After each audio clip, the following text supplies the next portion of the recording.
Welcome to this module of the Library Law course, part of the State Library of Iowa Endorsement Program. This module is an overview of laws for libraries. My name is Mary Ann Morey. I'm consultant for the State Library's Central District. And I'm Mandy Easter, law librarian with the State Law Library of Iowa and a state library consultant. This module is meant to be an overview.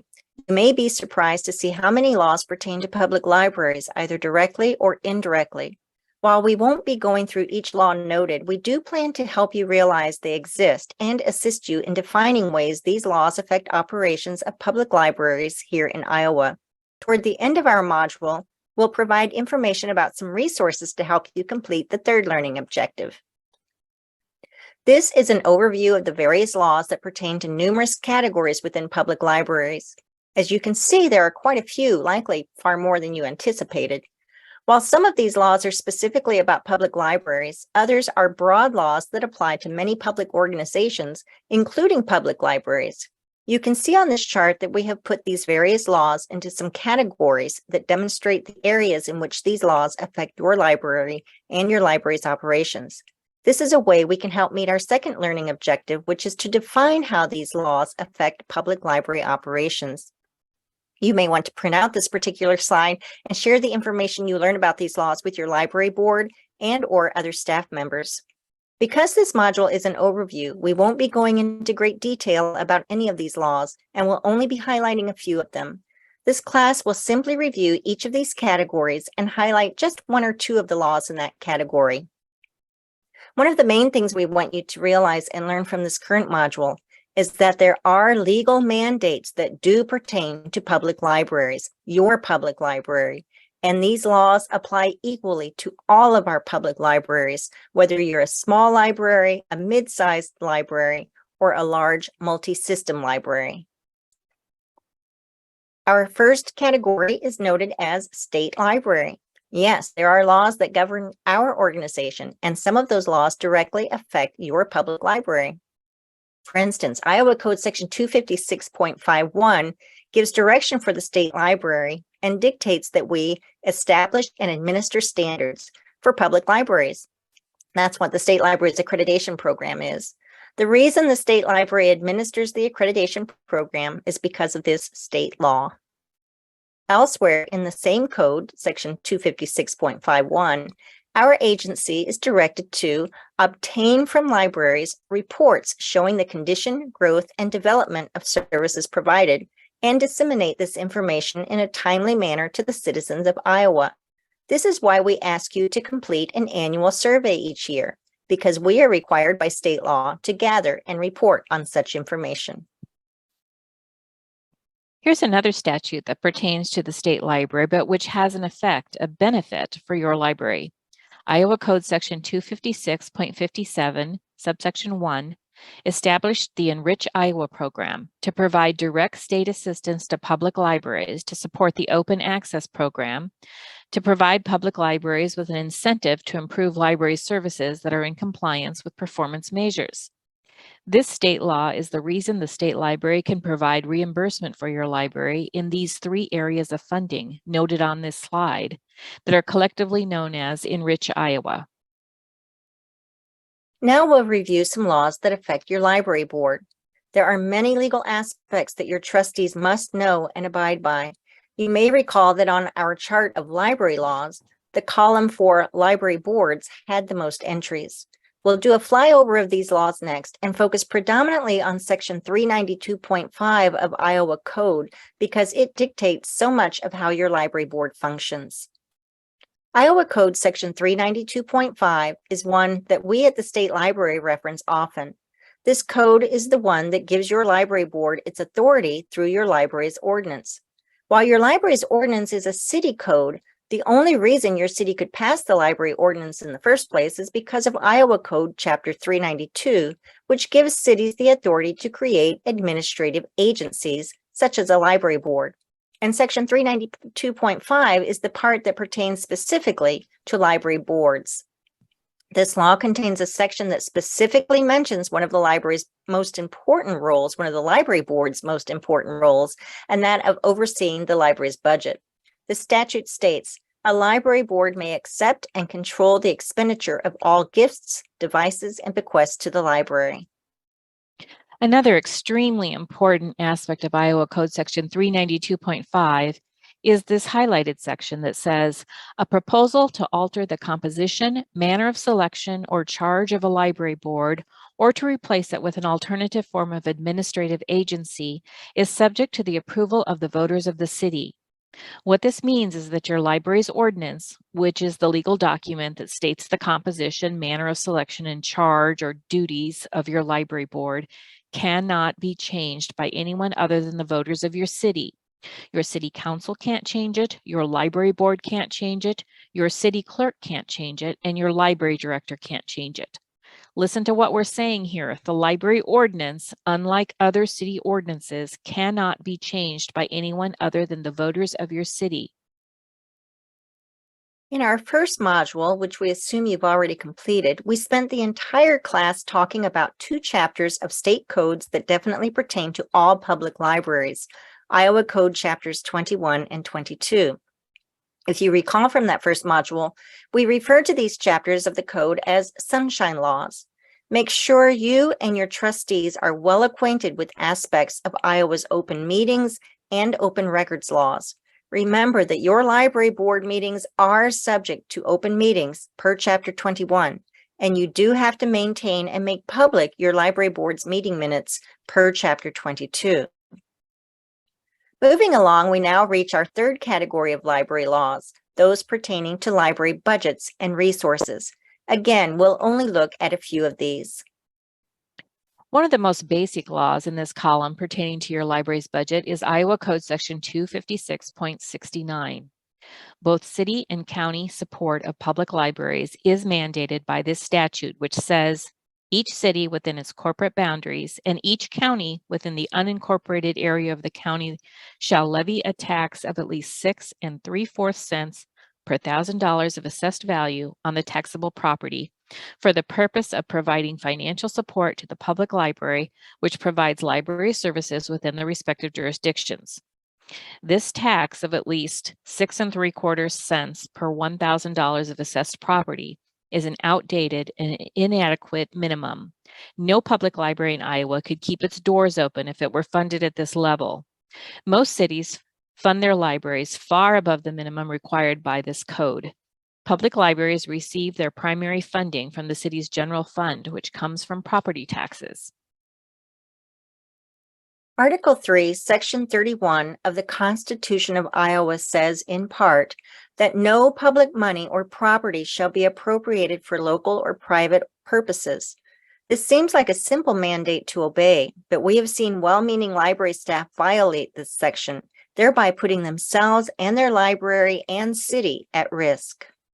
State law and accounting standards place restrictions on what trustees and library directors can do with the public funds, property, and resources they've been entrusted to spend or use for the community's benefit.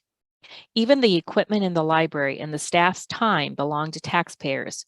And once library staff accept something from the public, whether it's money or a donated book, it becomes city property subject to myriad rules. It's important to understand this concept. Public officials have gone to prison for failing to carry out this duty. Some librarians innocently do illegal things, but ignorance is no excuse for breaking the law. Here are some effects of the law to consider. Librarians cannot share book jobber discounts with their friends group or staff members, or split an Amazon Prime membership with patrons, or share the library's sales tax exemption. The library's financial privileges cannot be conveyed. If a patron donates money to the library, it cannot be handed over to the Friends or the Foundation, even if it's a massive bequest. The library cannot donate to a local scholarship fund or give money to a community foundation or use library funds to purchase gifts for staff or trustees. Worn-out computers cannot be given to a favorite patron who refurbishes them, even if he donates them to a nonprofit organization. There are very strict laws and rules governing the uses of public funding and property. In the endorsement course about budgets, we share additional information about these laws and how they can be correctly followed through proper processes. You can also contact your state library district consultant if you ever have budget-related questions. Your consultant can point you to resources and provide training for you and your board. Our next section of laws pertain to what we've classified as public relations. We'll only look at 2 of these 4 laws. Realize that the Americans with Disabilities Act applies to your library, and as such, your library should attempt to make your building as accessible as possible to everyone, regardless of abilities or disabilities. The state library often fields questions about service animals and the legalities of animals in the library. We have prepared a library law FAQ about this topic, and there is also a federal ADA website that you can view for information about service animals and ADA requirements. Newer Iowa Code Section 216C.1a defines service animals as dogs or miniature horses only. The animal must be under control, which includes housebroken. Staff may legally ask only 2 questions of patrons claiming to have service animals. Number 1, is the animal a service animal required because of a disability? And number 2, what work or task has the animal been trained to perform? Service animals do not have to wear a vest, patch, or special harness identifying them as service animals.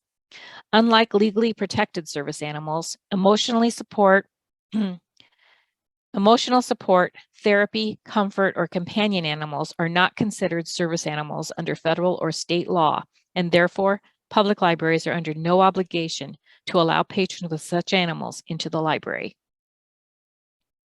Let's move now to discuss a couple of laws that apply to your library's collection and property. One of our most often asked questions we receive from libraries is, what can I do with discarded or unwanted materials and property? Well, guess what? There's a law for that. Iowa Code Section 256.51, subsection 1L, says that the state library shall allow a public library to dispose of, through sale, conveyance, or exchange, any library materials that may be obsolete or worn out or that may no longer be needed or appropriate to the library's mission. If you recall from an earlier slide, we said that Article 3, Section 31 of the Constitution of Iowa says in part that no public money or property shall be appropriated for private purposes. Understand that the moment a staff member accepts a book donated to the library, it becomes public property subject to myriad legal restrictions regarding its disposition. This means that you cannot just give your withdrawn books to a local private daycare, to Goodwill, or to well-meaning patrons. You can sell them to those organizations or individuals, but you cannot just give them away. And this means that you can't give your withdrawn items to your friends group either. If your friends group wants your discarded materials, sell them the items for a very nominal fee. There is a concept of legal accountability within government that says public property should be sold for an amount close to its market value. If books have been for sale but repeatedly haven't sold, it could be argued that their market value is 0. They're apparently worth nothing. But it looks good to any potential detractors if withdrawn and donated materials are actually sold, even for a negligible price. You can donate materials to another government agency at any level, a school district or a local, state, or federal agency or program. Instead of donating books to a private daycare, which is legally prohibited, give them to a Head Start classroom, which is a federally funded program. Here's another law that is tied to your library's collection. Even though our public libraries allow people to take things home and use them for free, there are still individuals who refuse to share and instead keep library materials well past their due dates. In Iowa, failure to return library materials for 2 months or more beyond the material's due date is considered theft. Failure to return library equipment that you may loan to the public is considered theft if it is 1 month past its due date. Realize that this law does stipulate the manner in which public libraries can try to retrieve long overdue materials. Prior to contacting law enforcement, you do need to show that there's been a reasonable attempt to contact the patron and retrieve the materials, and you must send a notice by restricted certified mail about the overdue materials and criminal actions. Many libraries opt to write off long overdue materials to the cost of doing business, rather than asking their city attorneys to file criminal complaints of theft against patrons who refuse to return those library materials. Let's keep moving forward. This section of laws pertains to the public's access to your library, as well as to privacy of that access. Again, because of time restrictions, we're only going to look at the first two laws in this area. The First Amendment to the United States Constitution says, Congress shall make no law respecting an establishment of religion, or prohibiting the free exercise thereof, or abridging the freedom of speech, or of the press, or the right of the people peaceably to assemble and to petition the government for a redress of grievances. This amendment, specifically the freedom of speech part, is the foundation upon which public libraries base their access to information for all ethic. Privacy and confidentiality of library records are a bedrock of public librarianship. In Iowa, they're also law. Iowa Code Chapter 22 says this: the following records shall be kept confidential: the records of the library which, by themselves or when examined with other public records, would reveal the identity of the library patron. This means that you should keep what patrons have checked out private to the public and to the government because it's the law. In another endorsement class, we go into more details about privacy and confidentiality. See our class about intellectual freedom. In the category of human resources, we'll look at a couple of laws that may affect any job postings or hirings you make at your library. There are state laws that dictate the ages, tasks and occupations, and hours of labor for minors. Information about work permits, and especially the hours allowed, are sections that library supervisors should be familiar with. If reading state statutes seems daunting, the Iowa Department of Workforce Development summarizes child labor laws in plain language for employers, or you can call your local IWD office with questions. There are legal restrictions on the kinds of jobs minors can do and the hours they may work, especially 14 and 15-year-olds. There are fewer restrictions on 16-year-olds and even fewer on 17-year-olds. The state library does provide guidance on leaving a teenager in charge of the library at times. Since the public library is a popular place for teenagers to look for their first jobs, familiarize yourself with the laws regarding their employment, the regulations concerning work permits, and any city policies pertaining to minors on the payroll. We mentioned this state code, section 35C.1, because this means you do have to publicly post any municipal job openings, and your library positions are considered such openings, in order for veterans to have the ability to fairly apply for these positions. Job advertisements are subject to a few easily met legal guidelines. The Iowa Administrative Code prohibits any employment preference, limitation, or specification based on sex or age. Listings should never specify any version of male or female, nor should they contain terms or phrases expressing an age preference, such as young or high school student or recent college graduate. Cities are required by law to post a public notice of the application deadline to fill a public job at least 10 days prior to that deadline. The posting requirement is the same as for posting agendas, in that the notice is to be posted in a prominent place which is easily accessible to the public and clearly for that purpose. The fact that a city has advertised for a position in a newspaper or other publication does not fulfill the posting obligation of the statute. The spirit of the Veterans Preference Law ensures that everyone has an equal opportunity to work for the government, that the best candidates have been sought for all public positions, that only the most qualified people work at all levels of government, and that when applicant qualifications are equal in every other way, veterans are the preferred candidates. While a member of the library's current staff may be the obvious frontrunner for any open position, he or she should apply and compete for the job alongside all the other candidates. If the current staff member is selected to fill the position, his or her superiority over the other candidates should be well documented for the record, and the hiring decision should be above reproach. In this other category, we want you to be aware that in addition to federal and state laws, your library is also subject to city codes, local laws that affect what you may do in your library building, etc.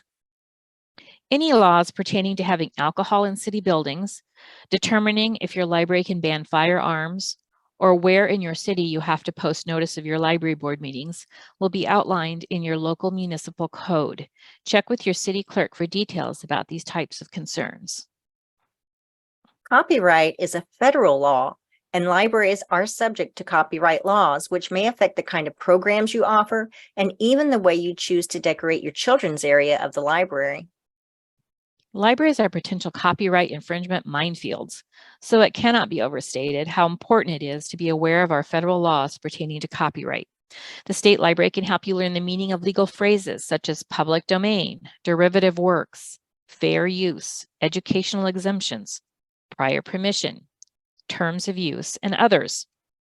Copyright laws affect many facets of librarianship. You will need to know whether or not you can scan or copy materials for patrons, live stream a story time, post pictures of book covers to social media, broadcast high-interest television events in the library, convert VHS tapes in your collection to DVDs, incorporate YouTube or Netflix content into programming, parody popular songs for recorded promotions of library programming, publish local pictorial or oral history projects on the library's website, and more.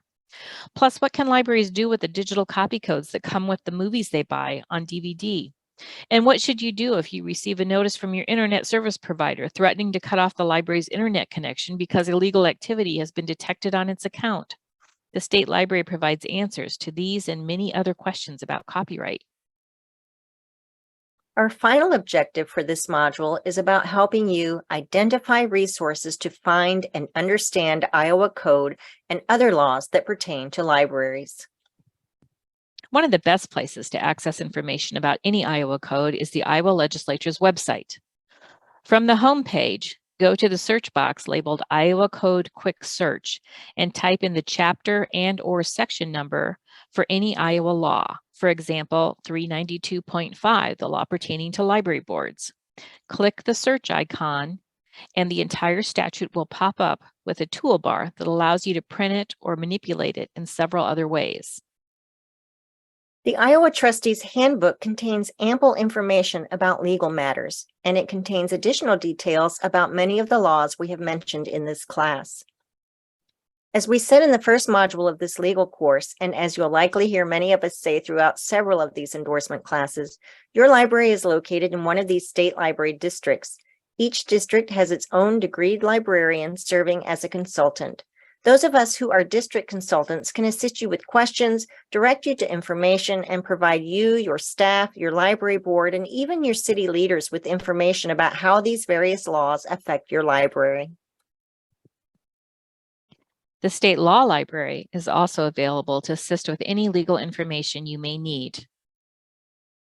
Mandy has done a phenomenal job of providing a variety of legal FAQs that she has prepared and posted on our website.